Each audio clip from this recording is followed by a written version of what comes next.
Loud and out-of-town protesters to changes in Wake County schools are missing the forest for the trees. Despite a recent history of contentious 5-4 votes, members of the school board majority and minority are finding common ground in changing student reassignment. It's called controlled choice and would give parents some control over choosing a child's school. We're not going to do forced busing. We're not going to force people and neighborhoods away from their communities without them having a say in the process. Board minority member Kevin Hill agrees the controlled choice proposal offers some middle ground for compromise. I've always advocated then let's look at the strengths of the old plan and try to incorporate those strengths into whatever new plan we build. Hill isn't the only member of the school board minority to express support for controlled choice.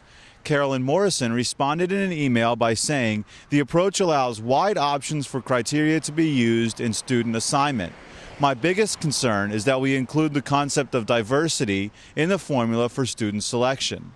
We want to avoid high concentrations of poverty and low student achievement in any schools. What do we want? Justice! What do we want now? Protesters from the NAACP and local churches say the controlled choice plan would resegregate schools similar to the time before the civil rights movement. Tedesco says controlled choice would work by clustering schools into smaller parts of the county and allowing parents to choose from among schools closer to home. It's a system similar to how Winston-Salem Forsyth County Schools changed its assignment policy in the mid-1990s. People like choices.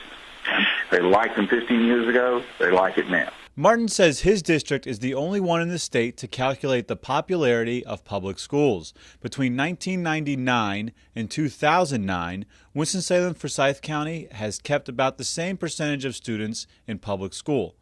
Wake, on the other hand, has lost about 4.5% of its students. I felt like that there were people abandoning public schools in Wake because they didn't like being reassigned to schools, sometimes annually, right?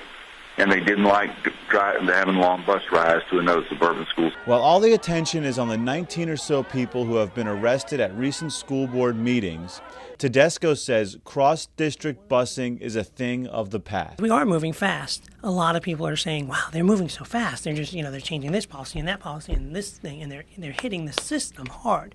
The board is hitting the system by telling administrators to delete the software currently used to assign students.